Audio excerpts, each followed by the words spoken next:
Welcome to Steve Tees Off, brought to you by riversidegolf.ca. Our guest this week is Jared Siminoff. And first of all, thank you, Jared. Very much appreciate you coming out. Good to be here. Thank you. Jared, you are a BC PGA accredited member. I am. You are? You're a golf pro. I am. You're a golf pro. But we're going to throw a little bit of a curveball here. Hit me. And you're a golf pro, but you are also the general manager of Haus of Golf in Langley, and which is sim golf. Yes. And we've titled this "Swinging Indoors: The Evolution of Simulation Golf." That's what we titled this, and that's pretty much all I'm going to go. I'm not going to just forget about all the other. Like I said, I don't.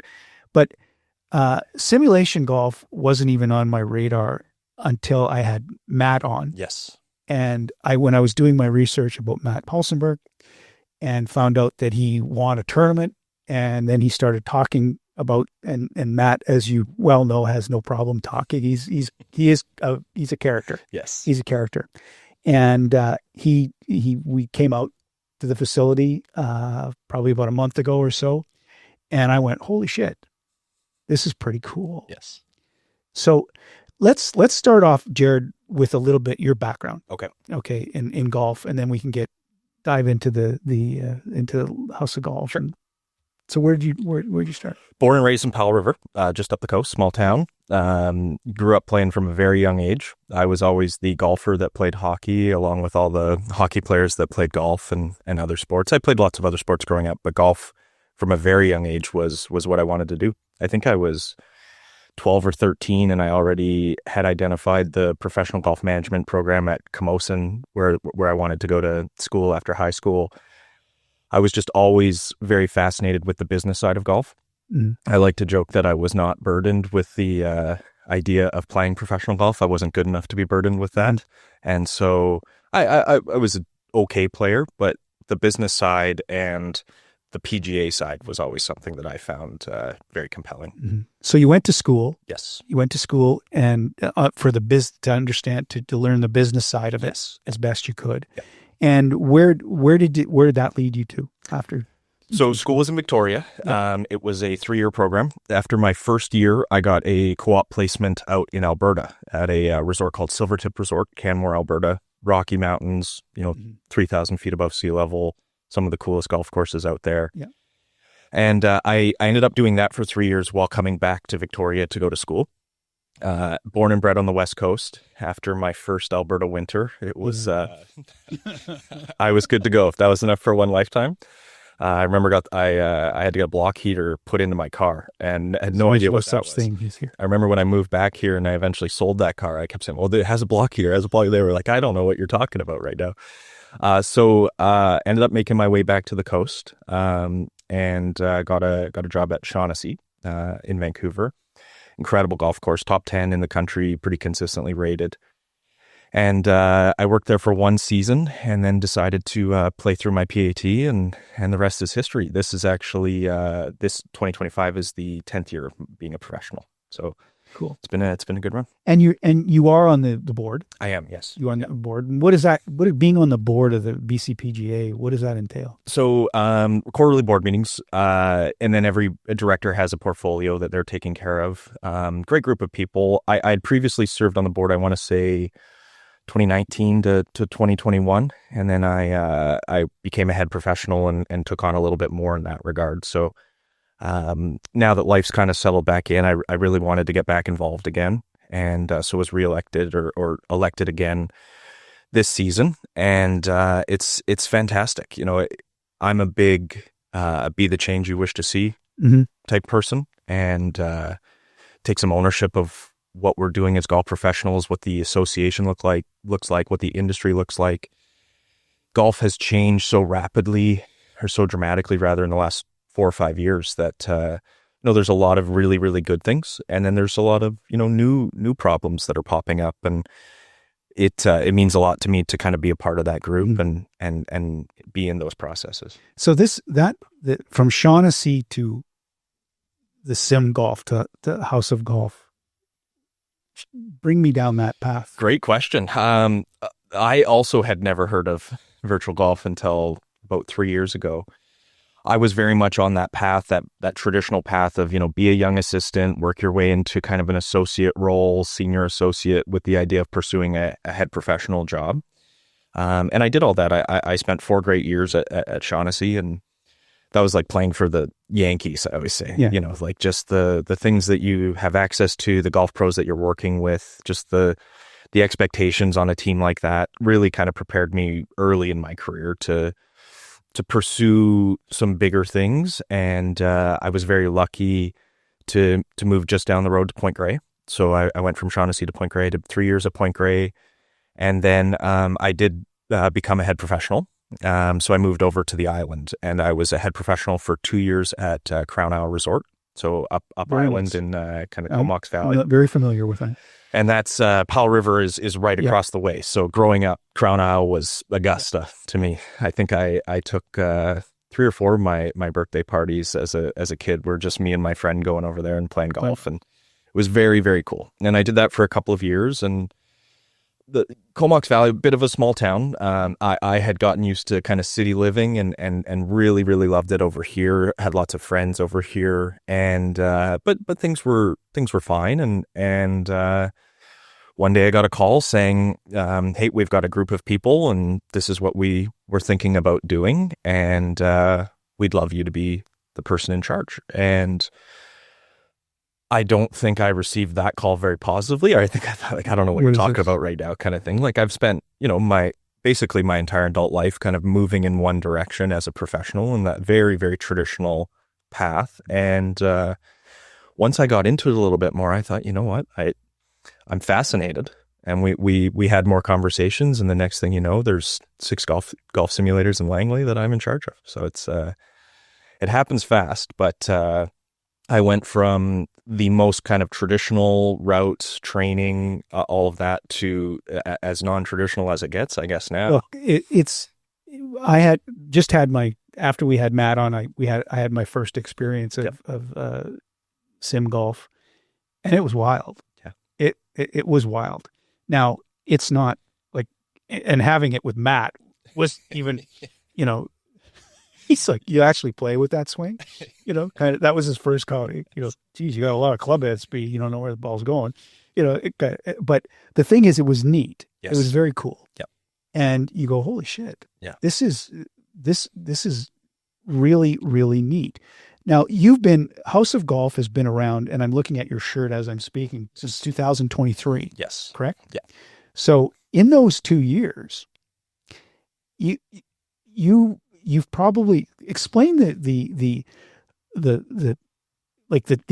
technology that's involved in this simulated golf. Absolutely. So it's a pretty wide variety of indoor options these days. Anybody can purchase a launch monitor and kind of put up a screen with a projector. And for us, one of the main kind of competitive advantages is that we use TrackMan. So TrackMan is industry leading. It's the same unit that you're seeing on the PGA Tour. So if you watch golf on TV, you see the ball being traced on the screen, that's TrackMan. If you watch, Golf Channel and you see all the players on the range, they're all walking onto the range with TrackMan units. And I think that's a big part of it. Mm-hmm. There's lots of more kind of entertainment style simulators that are lots of fun, but golfers are particular. Mm-hmm. If their 7-iron goes a specific distance and it curves in a certain way, and they want it to be accurate, as do I, and I think that's very fair. And for that reason, going with something like TrackMan is imperative as far as I'm concerned. And so that also gains us access to all of the world-class golf courses, and that's a big part of it as well. But at the end of the day, it just has to be accurate. Mm-hmm. And so that's really where we went in that direction. Well, I'll tell you this, that the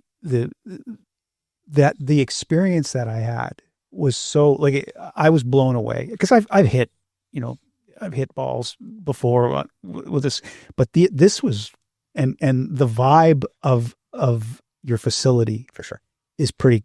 It's pretty chill. It's pretty cool. Thank you. It's inviting. Yes.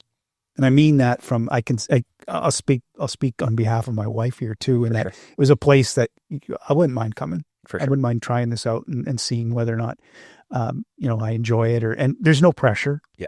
Like there's no worrying about losing a golf ball. There's none of that. No, I mean, you start with the basics, dress code, right? Working at some very nice private country clubs, which I love, and I don't think it's a bad thing. But if you're a new golfer and you go to a country club, there's a long list of ways to dress and things that you can't do. And on our website, it very specifically says our dress code is wear clothing.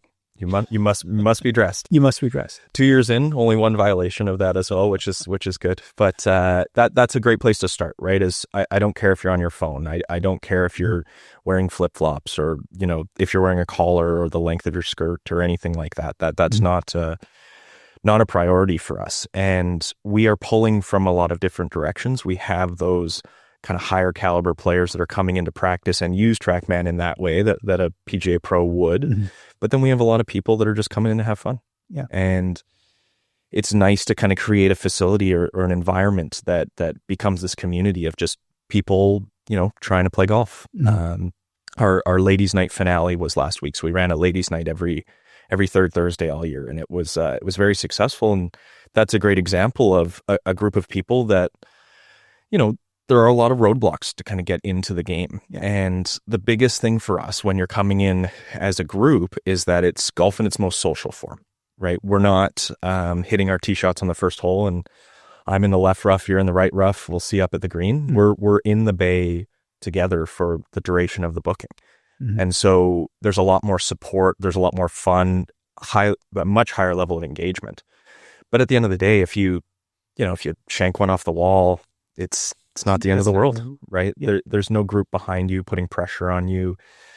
There's no person kind of judging your golf swing or anything like that. And if you play a couple holes and you don't really like it, you can quit and you can start playing a game or go to the range and work on your game. And that's where you kind of choose your own adventure. And I think that's been really fun. We don't think that indoor golf is the only version of golf, but I certainly feel like it's a lane that is a little bit unexplored, especially in Western Canada. And accessible. Exactly. Accessible. Yeah. Because golf here, and we're in the lower mainland of British Columbia, it's not cheap. Yes. It's not cheap. Even, we're in the winter months now, it's not cheap. Yeah. Especially, and now I would imagine that your facility ramps up in the winter. Oh, yeah. Yeah. That you Daylight savings is a big one. Obviously, the weather change as well. But, this time of year now, it's dark at 4:30. Yeah. And, we're open till 10 every day, Friday, Saturdays till 11.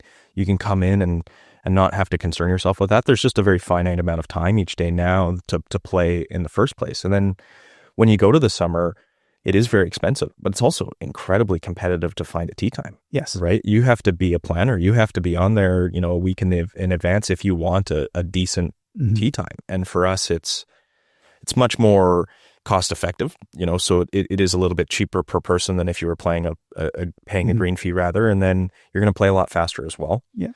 And you're not locked into, daylight hours. We're open at 7 a.m. Monday to Thursday, 6 a.m. on weekends. And there are people there at 6 a.m. hitting balls. And are you also teach? Yes. Yeah. So how does that play? Of the House of Golf? Because I remember the first time I went there, I think the Titleist guy was there fitting somebody for clubs or whatever. And I was like, oh, Jesus, I never thought of that. But how big of a component is the teaching on the simulator? I've been teaching for a long time. It's by far the best situation I've ever taught and our best setup. First and foremost, you never have to worry about, what's going on outside, temperature this time of year, or even if you're in a little covered, heated driving range, it still gets dark and cold in the evenings. And so again, it plays into that come as you are, come into the bay. You never have to worry about something going on, frost delays, anything like that. It's also just nice to teach in privacy, right? You're not at a range with people kind of taking a little peekaboo or trying to get a little nugget for themselves. You're in this nice little controlled environment, and then you have unlimited data at your fingertips. You can throw the videos on screen.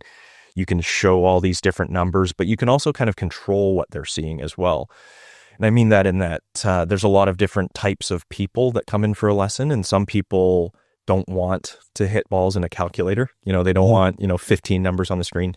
Other people, though, there's 47 different data points and they're staring at every single one of them. So you kind of pull back and you're able to focus on something really specific. Like, hey, we're just trying to get that angle of attack where we want it. That's what I'm looking at right now. And I can put just angle of attack on the screen. Really helps them zone in and focus on there. You can also just have a lot of fun. I mean, I love, finishing off the lesson. If we're doing a driver lesson or something that's gone well, let's spend 10 minutes at the end hitting drives on the 18th hole at Pebble Beach or something like that. And people usually love that. That's just kind of a fun little side thing. But having everything so just in one little spot like that, I can send reports, I can do everything like that right there, has been really helpful from a business perspective. Somebody who's taking lessons is usually more invested in the facility. They're going to come back and practice and whatnot as well. So Matt and I both coach out of House of Golf, and it's been fantastic. One thing we also do is, any coach can come in and teach. They just book a bay and bring their student. That's the one thing I found. I was that, I'm not going to say it shocked me. For sure. But I sort of, when Matt was telling me that, I was going, so anybody can come in and say, yeah, we pay for the bay. Pay for the bay. Yeah. That's all you do. It's obviously there's restrictions around using the brand and saying that you're part of the team or something like that. But at the end of the day, that is one thing that we can offer that's a little bit different from most facilities, right? Out of respect for other professionals, I'm not just going to go to a golf course and start teaching a lesson on their range. There's a little bit of a turf thing there, and we want to be respectful of each other. And here at House of Golf, we don't have to worry about that.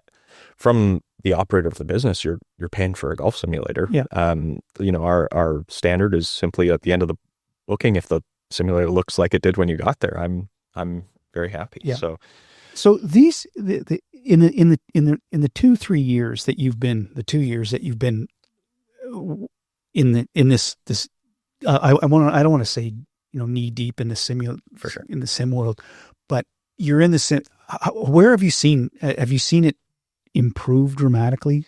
Or absolutely, oh yeah, and that's one of the nice things using TrackMan is they're constantly getting better. It's essentially just a software subscription, right? So at any given moment, they can drop a huge upgrade to the practice modes or adding new golf courses. When we first opened, there was about 250 courses. And, there's the Pebble Beaches and the St. Andrews, but there's also a lot of kind of lesser known courses. It is a European country, so a lot of European courses.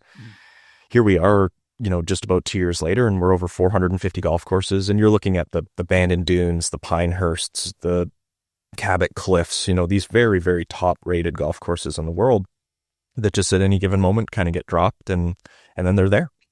We don't pay extra for that or anything. So just from the system itself being consistently upgraded, the experience is consistently being upgraded. And then obviously from my perspective of running a business, because it's such a new lane, there wasn't exactly kind of a training manual, right? A lot of it was just trial and error and kind of establishing what works best. And the only way to do that was to try things.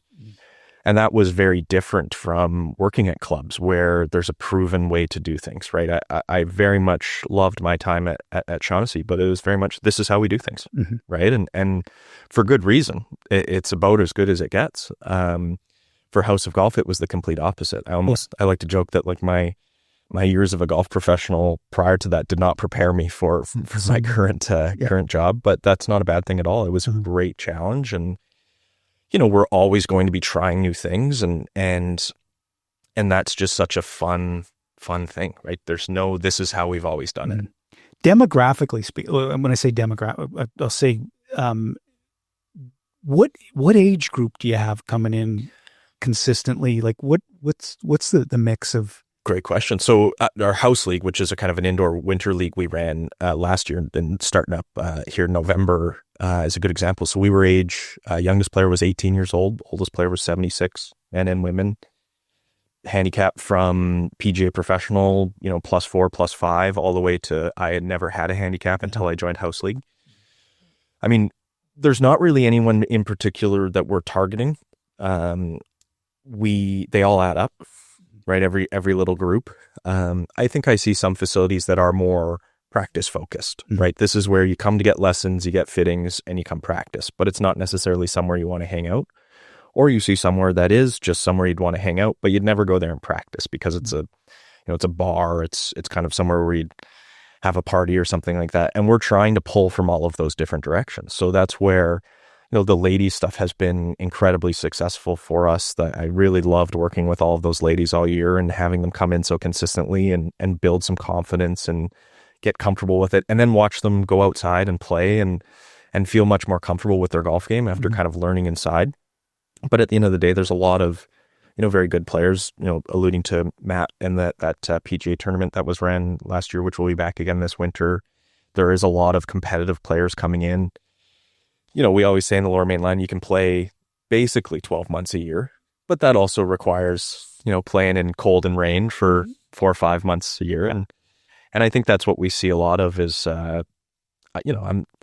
if it's a tournament and it means something, I'll go out and play in the rain and I have no problem with that. But, if it's a random Tuesday in November, I'm probably not going to. It's pretty tough. So, there's not a very specific person that we're looking for. You can be a veteran golfer, or you can be somebody that is thinking about giving it a try and kind of wants to do it in the lowest barrier way possible, where you don't even need golf clubs. I mean, we want you to bring your golf clubs in so that you get the experience you would on the golf course, but we have rental clubs, just show up. We can get you set up, you hit a few balls into the wall and you're good to go. Well, I'll tell you this. And now how many, because I never thought of this, how many golf simulating operations are there in the Lower Mainland? Well, it's growing rapidly. That's for sure. Lot of different brands. It does skew culturally as well. So in South Korea, indoor golf is actually the more popular version of golf. Really? And most of that would be just acreage of a golf course versus an indoor golf facility. But in South Korea, more rounds of golf are played indoors than outdoors. And so you see that a little bit in the Lower Mainland, but it's definitely starting to come about more and more. To this point, it has been more in the kind of entertainment space, like I said, like more of a bar where you're kind of Friday night and you're doing that.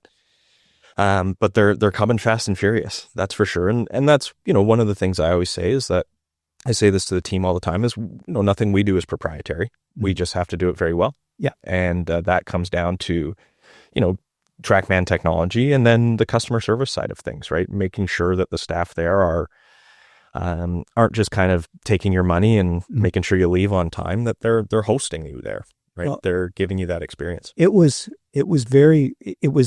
accommodating, and it was like the experience I'd use is that, like you said that you're a place where you would hang out, but you'd also hit balls. Yep. I compared it. I said to my wife the first time when we went, it was like a really nice bowling alley, because you wouldn't go to a bowling alley and hang out. For sure. Just like you wouldn't go to a driving range and hang out. Yes. But there was a vibe that you have there. Yep. That was cool. It was welcoming. It was accommodating. So, yeah. And in talking now, you've actually gone out and tried to create that, which is good. And that you've got competition, and like you said, there's nothing is really proprietary. Yeah. But you've obviously got a pretty neat thing going, a good thing going. For sure. And it doesn't, for all intents and purposes, it's not going to replace going out on a golf course. No. It's not. But it is, it's pretty darn good. For sure. Like I would say. Well, and I think that's where, obviously, all winter long, we're not really competing with anybody in the outdoor space. I'm not, and even in the summer, I'm not trying to convince people not to go outside. There's the occasional rain day in June or something like that where it's easy to get people through the doors, but it's also trying to find people who want to practice in peace, right? Yeah. There's a lot of driving ranges here that are, 75, 80 stalls, and it's chaos. It's, maybe the balls don't have as many dimples as you like. They're hitting rocks. Exactly. And so for us, it's so important that when you come in, that golf simulator bay looks exactly like it does every single time, right? Consistency in the experience is a top priority for us. And we want you to come in, hit balls for an hour, and if you join the club as a member, it's still a premium product to pay for, but it's not unreasonable relative to the cost of a large bucket of balls these days. Yeah. And so you can come in, you can really be efficient with your time. And I think that's what I find as well, is if I go outside and I hit balls for an hour, it's kind of like very light cardio. You're just relying on more like, I feel like I hit it pretty solid today, or, I think I got it. But in 10 minutes with TrackMan, I can dial in my swing quite quickly. I can, first of all, diagnose the problem, and then I can try and fix it. And all of that is saved on my phone afterwards. I have all of that data. So if you're coming into practice, it's just a much more efficient use of your time. If you're somebody that's trying to get to like from a 15 handicap to a 5 handicap, you can start identifying very specific things that are happening in your game. And that's incredibly transferable to outside. Yeah. My game has improved dramatically from that, and admittedly by playing less, but by needing to be more efficient with my time. And if you're somebody that's coming in to hit balls before the kids wake up or after the kids go to bed at night or something like that, you can't always have 5, 6, 7 hours to go play golf on a weekend, including travel and all of that. So if you just come in and hit balls for an hour, you can really notice that improvement in your game. But more importantly, you can track it, right?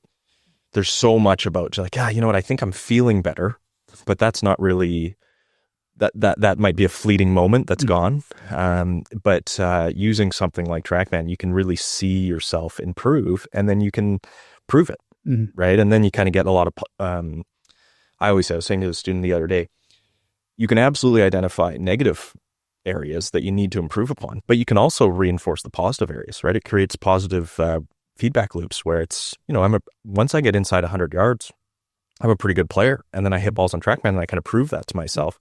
So then when I have that shot inside 100 yards, I feel better about myself and I perform better, and you get yourself in a feedback loop like that. So you can really tackle specific parts of your game, rather than going to the range, dropping a bucket and hitting 57 irons. I would hope the 50th one is pretty good. Yeah, you'd hope. Well, Jared, it's House of Golf in Langley. Yes. Okay. Your website is hausofgolf.ca. Hausofgolf.ca. I encourage anyone that's never tried out the sim golf to come to your facility. It is great.